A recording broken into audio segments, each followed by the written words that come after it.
Hello you all, welcome back to the channel.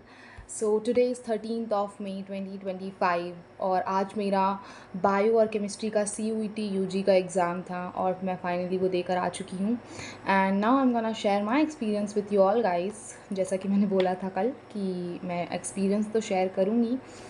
So it was good, it was genuinely good, paper was very good.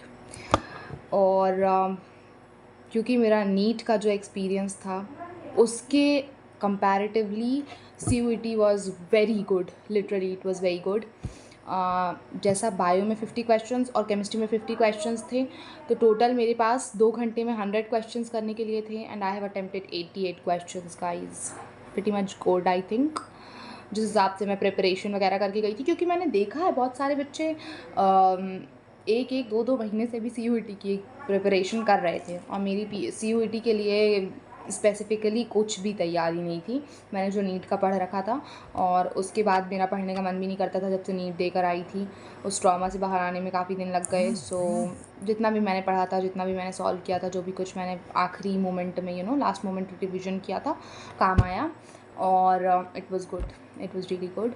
और bio में हाँ, I am happy, I am happy to announce और to say that मैं bio में 50 में से 50 questions attempt करके आई हूँ गाइस। यस, क्योंकि ये मैं बहुत पहले से, जब भी मैंने फ़र्स्ट अटेम्प्ट दिया था नीट का, तब से रखती हूँ अपना कि मैं वही क्वेश्चन छोड़ूंगी जिसका मुझे एकदम ऐसा 50-50 है कि हाँ ये हो भी सकता है, नहीं भी हो सकता, मैं उसे छोड़ दूँगी, क्योंकि नेगेटिव मार्किंग ऑफ कोर्स इतनी ज़्यादा है कि उसे छोड़ देना ही बेटर लगता है।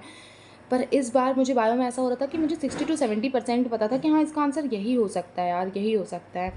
तो मैंने वो क्वेश्चंस लगा दिए टिक।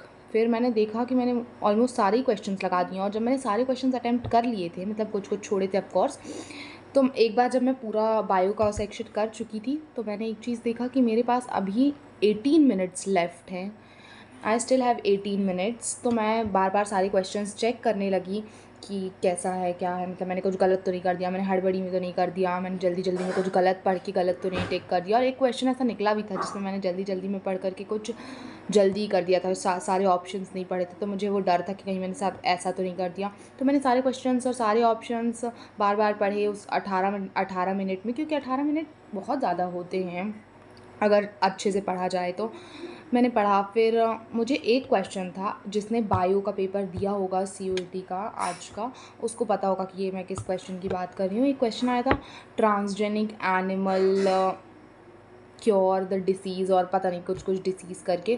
ट्रांसजेनिक एनिमल के बारे में मैंने डिसीज़ और ट्रांसजेनिक एनिमल इन दोनों वर्ड से रिलेटेड सिर्फ इतना पढ़ा है कि जो वो शीप थी, जैसे हमने ट्रांसजेनिक एनिमल में पढ़ा था कि रोज़ी जो काऊ है वो मिल्क प्रोड्यूस करती है, जो कि बहुत विटामिन रिच होता है व्हाट्सोएवर, ठीक है, 2 पॉइंट कुछ लीटर एक्स्ट्रा उसमें वो होता है विटामिन और पता नहीं क्या क्या, ये सब पढ़ा था। मुझे उसका नाम भी याद है, रोज़ी काऊ के बारे में पढ़ा था। और उसके बाद हमने पढ़ा था शीप के बारे में, एक ट्रिप्सी या कुछ इसी तरीके के नाम की शीप थी, उसके बारे में पढ़ा था। और वो जो उससे रिलेटेड मैंने डिसीज़ में पढ़ा था कि वो एम्फाइसीमा को क्योर करता है या कुछ इस तरीके का। मुझे ये शब्द याद आ रहे थे कि हाँ मैंने यही चीज़ इस टॉपिक से रिलेटेड पढ़ रखी है। तो मैंने वो क्वेश्चन छोड़ा था और मुझे लग रहा था कि मैं वो क्वेश्चन छोड़ूंगी, क्योंकि मुझे उसके जो ऑप्शंस थे सारे डिसीज़ के, मुझे कुछ लग नहीं रहा था कि ये हो सकता है, ये हो सकता है, मुझे कुछ समझ नहीं आ रहा था कि उसका कौन सा ऑप्शन हो सकता है। पहले तो मेरा बहुत ज़्यादा जा रहा था उसमें, कैंसर वैंसर कुछ दे रखा था, सिस्टिक फाइब्रोसिस कुछ ऑप्शन में दे रखा था, तो मुझे उसमें जा रहा था कि ऑफकोर्स हो सकता है कि कैंसर वगैरह को क्योर या ट्रीट करने के लिए पहले ट्रांसजेनिक एनिमल में उसकी वैक्सीन वगैरह ट्राई करते हुए, या कुछ इस तरीके का कॉन्सेप्ट अपने ही दिमाग में मैं खिचड़ी पका रही थी। पर फिर मैंने थोड़ा दिमाग लगाया, मैंने सोचा एम्फाइसीमा क्या होता है। जब सिगरेट स्मोकिंग ज़्यादा हो जाती है, ब्रोंक्यूल्स और ब्रोंकाई वगैरह में उसकी वॉल को डैमेज करता है, तो मैंने उससे रिलेटेड देखे ऑप्शंस और फिर एम्फाइसीमा से रिलेट करके मुझे वहाँ पे निमोनिया दिखा। निमोनिया भी ये एल्वियोलाई वगैरह रिलेटेड होता है। पता नहीं मैंने क्या दिमाग लगाया कि मैंने वो निमोनिया और काला आज़ार एक ऑप्शन था उसको टिक कर दिया उसमें। अब मुझे नहीं पता, वो नेगेटिव हो सकता है, ऑफकोर्स हो सकता है, तो मैंने वो कर दिया अपना दिमाग दौड़ा करके। और क्योंकि मुझे वो अच्छा नहीं लग रहा था देखने में कि 49 अटेम्प्टेड, पता नहीं क्या था, मैंने 50 की 50 अटेम्प्ट कर दिए। और क्या पता सही किए गलत किए, मतलब मोस्ट ऑफ द क्वेश्चन सही हैं ये मुझे पता है, क्योंकि ऑफकोर्स मुझे थोड़ा सा था कि हाँ सही हो जाएंगे, इसलिए मैंने उसे टिक किया। टॉकिंग अबाउट केमिस्ट्री, तो जो 12 क्वेश्चंस मैंने छोड़े हैं, मैंने 88 अटैम्प्ट किए हैं, ठीक है। तो जो क्वेश्चंस 12 मैंने छोड़े हैं वो केमिस्ट्री के हैं। इट्स नॉट लाइक कि वो मुझसे बन नहीं रहे थे या कुछ, ऑफ कोर्स मुझसे वो क्वेश्चंस भी बन रहे थे अगर मैं थोड़ा और दिमाग लगाती, बट टू बी ऑनेस्ट मेरा टाइम थोड़ा सा मिसमैनेजमेंट हो गया था मुझसे टाइम का केमिस्ट्री के लिए। सो मैं इतना अच्छा सा टाइम मैनेज कर नहीं पाई केमिस्ट्री वाला। और केमिस्ट्री में मुझे लगता है एक ऑर्गेनिक ही ज़्यादा आई थी, ऑर्गेनिक ज़्यादा पूछी थी मुझे ऐसा लगता है केमिस्ट्री में। बाकी तो सब कुछ ठीक ठाक आया था।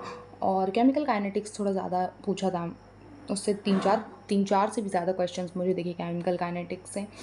बाकी ओवरऑल पेपर वॉज गुड।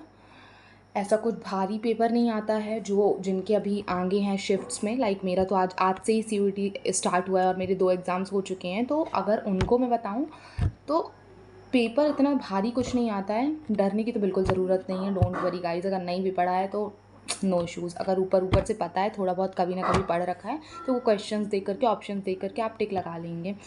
और हाँ, बायो और केमिस्ट्री के लिए तो मैं यही कह सकती हूँ, क्योंकि अभी मैंने सिर्फ बायो और केमिस्ट्री का ये एग्ज़ाम दिया है, तो मैं उसके बारे में ही सिर्फ बात कर सकती हूँ।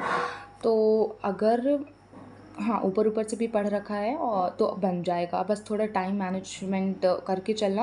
और मैं ये कहूँगी कि अगर एक क्वेश्चन पढ़ रहे हो तो बिल्कुल फ़ोकस्ड होकर के सिर्फ उसी क्वेश्चन को पढ़ना, इधर-उधर सबका छोड़ देना कि क्या चल रहा है, क्या नहीं चल रहा है।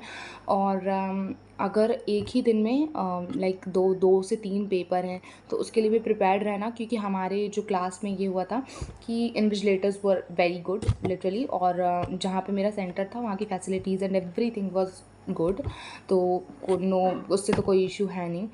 और CBT मोड था, तो उन्होंने काफ़ी अच्छे से गाइड भी किया। जो भी इन्विजिलेटर्स थे उन्होंने सब कुछ बहुत अच्छे से समझाया, सब कुछ बहुत बेस्ट था, मतलब अच्छा था।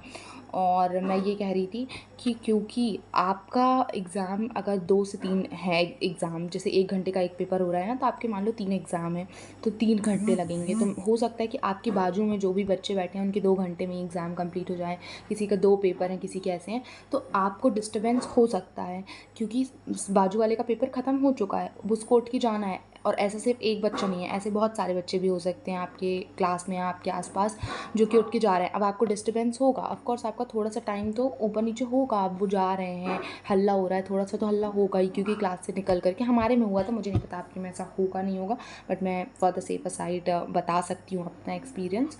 तो मेरे साथ नहीं हुआ था, लेकिन मुझे अपने आजू बाजू वालों के लिए लग रहा था कि उनके साथ ऐसा होगा, क्योंकि उनके 3 पेपर थे 3 घंटे के लगातार, तो वो तो अपने पेपर लिख रहे हैं। अब मेरे 2 पेपर थे, मेरा हो गया है, तो मैं उठ के जा रही हूँ, मेरे जैसे और बच्चे उठ के जा रहे हैं, पर उनका तो पेपर नहीं हुआ अभी, वो अपना पेपर लिख रहे हैं। इवन मैंने तो बहुत ट्राई किया कि मैं हल्ला नहीं करूँ, गुड गर्ल बन के रहूँ, और बिल्कुल भी हल्ला नहीं किया, एकदम आराम आराम से गई। तो यस, मतलब ठीक है, हम लोग ट्राई करते हैं कि हल्ला ना हो, पर एक साथ अगर इतने सारे बच्चे उठ के जाएंगे भी तो वो हो जाता है। बाकी paper was good, paper was all good. Ab now I am very scared for physics and psychology, and I need to study physics bro, I need to study physics। और मुझे अच्छा स्कोर चाहिए, मुझे लगता है अब मुझे पढ़ना पड़ेगा, क्योंकि मुझे फिज़िक्स पढ़ना ही पड़ेगा। So yeah, that was my experience, and all the very best to you guys, जिनका भी अब एग्ज़ाम लाइंड अप है। बहुत अच्छा होगा, बस शांत मन से जाना, चिल पिल होकर एग्ज़ाम देकर आना, एंड बस that's it, that's all I want to say. All the very best and good luck, bye.